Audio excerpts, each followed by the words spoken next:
What I'll never forget the bite marks. From the toe to the chin to over the mouth and nose. It was almost as if someone was trying to, suck out demons. Amora Bain Carson's story remains one of the most tragic and horrifying child abuse cases in Texas history. In December 2008, this 13-month-old child suffered unimaginable torture and a prolonged death at the hands of her mother, Jessica Carson, and Jessica's boyfriend, Blaine Milam. Their shared delusions and severe drug use fueled their conviction that Amora was possessed, leading to a brutal exorcism ritual that shocked the local community and drew nationwide attention. The case exposed the dangers of methamphetamine addiction, untreated mental illness, and the misuse of forensic science, leaving lasting impacts on Texas law enforcement and the criminal justice system. Amora was born in 2007 to Jessica Carson, who was only 18 years old at the time. By early 2008, Jessica began dating Blaine Milam, who had a troubled past, including previous criminal charges and drug issues. Jessica, who was already struggling with young motherhood, soon began using methamphetamine with Milam, worsening her vulnerability and instability. Their relationship was marked by paranoia and an obsession with occult practices, particularly the use of a Ouija board. This habit reportedly led them to believe they were communicating with malevolent supernatural forces. Both Jessica and Blaine became convinced that spirits were influencing their lives, with Milam eventually declaring that their problems stemmed from a demon possessing Amora. By December 1st, 2008, the couple had convinced themselves that an intense, ritualistic exorcism was essential to save Amora. They believed that she was under the influence of dark forces, needing to be freed through severe abusive acts. Over the following 30 hours, what they claimed to be a desperate effort to rid her of supposed demonic possession escalated into a brutal and prolonged assault. That Amora ordeal was beyond harrowing. The abuse she suffered was extensive, severe, and unrelenting. Her small body bore the evidence of repeated, intense physical trauma. Numerous skull fractures, blunt force injuries across her head and body, and deep bruises indicating sustained violence. In a particularly disturbing detail, more than 24 human bite marks covered her skin, showing how extreme and personal the attacks on her had been. The autopsy report later revealed that these injuries were not inflicted in a single incident, but rather suggested an extended period of suffering. Her wounds painted a picture of prolonged torment, with each blow, bite, and bruise adding to her agony. Medical examiners were struck by the sheer extent of her injuries, some of which were inflicted while she was still alive, indicating she had endured unimaginable pain for hours. Detectives and medical professionals, many with extensive experience in abuse cases, described Amora's wounds as some of the most appalling they had ever encountered, both in severity and the underlying intent. There are injuries to Amora's at some point in the early morning hours of December 2nd. What I'll never forget the bite marks. From the toe to the chin to over the mouth and nose. It was almost as if someone was trying to, suck out demons. Investigators later learned that Milam and Carson viewed certain typical toddler behaviors, such as taking her first steps, as evidence of demonic activity. Jessica Carson would later claim that she was deeply fearful of Milam, who insisted he was acting under divine guidance. Milam asserted that he was receiving instructions on how to perform the exorcism, persuading Jessica that extreme measures were needed to cleanse Amora of the supposed demonic influence. During her trial, Jessica claimed that she felt helpless to stop Milam's actions, though evidence suggested otherwise. She had actively participated in, or at the very least, witnessed the prolonged abuse without intervening. Her defense claimed she was under Milam's control, but her involvement and failure to seek help ultimately led to her conviction. After Amora's death, Milam and Carson reportedly left their trailer in Rusk County to visit a pawn shop, stating they needed money to pay a priest to complete the exorcism. When they returned, they called 911 to report Amora's death, though they presented conflicting accounts to authorities. Initially, Milam claimed that he and Carson had left Amora alone in the trailer and returned to find her dead. Rescue 911. Yes. My name's Blaine Milam, and my daughter, I just found her dead. How old's your daughter? 13 months.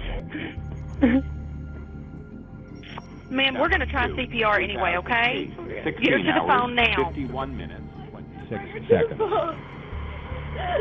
Get her! Blaine, get her, hurry! Are you there? Yes. Y'all stalling is not helping her at all.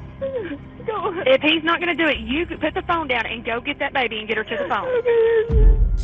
However, forensic evidence contradicted this, revealing that Amora's injuries were inflicted over an extended period and could not have been caused by an accident. Investigators quickly concluded that Milam and Carson were directly responsible for her death, and both were arrested and charged with capital murder. Milam and Carson faced separate trials. Due to the intense media coverage surrounding the case, Milam's trial was moved to Montgomery County to ensure a fair trial.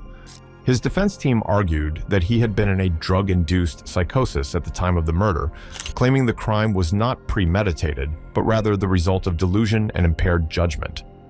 Despite these claims, the prosecution presented overwhelming evidence of the calculated and brutal nature of the abuse, ultimately securing a conviction. In 2010, Milam was sentenced to death, a sentence that has since been subject to numerous appeals and controversies.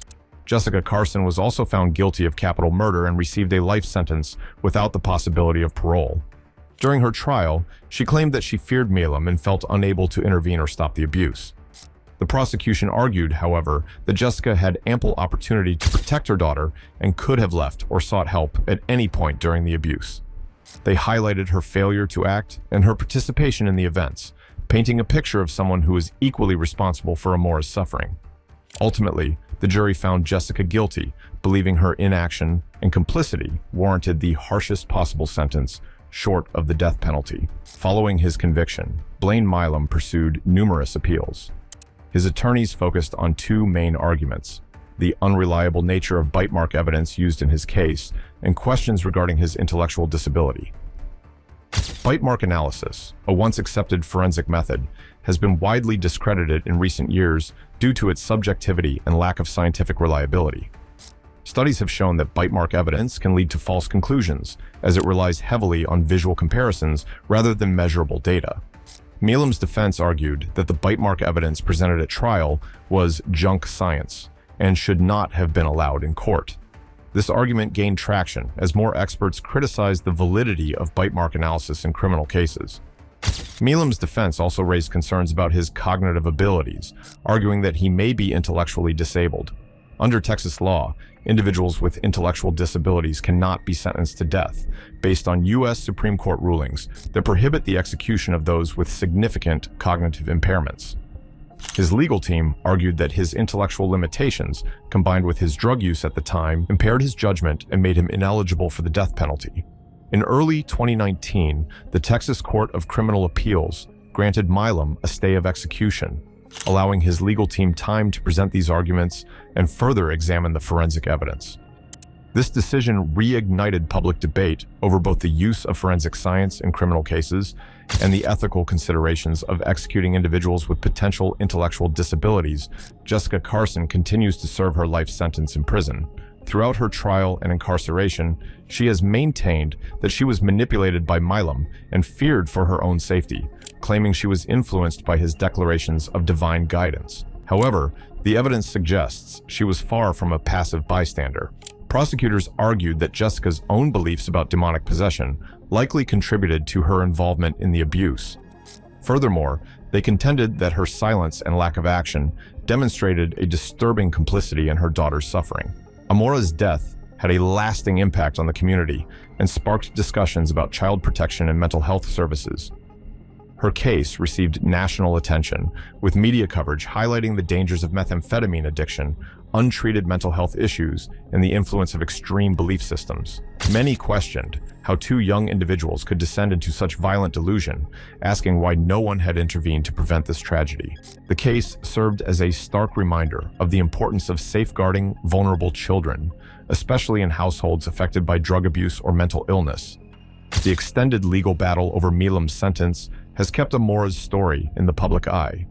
Each delay in his execution brings renewed attention to the case, with advocates and critics debating the implications of unreliable forensic practices and intellectual disability in capital cases. Some reformers view Milam's appeals as part of a broader movement to reevaluate forensic practices like bite mark analysis, especially in cases where an execution is at stake. Milam's case joins a growing list of convictions called into question due to scientific doubts about forensic evidence, leading some to argue for the commutation of his sentence based on these factors.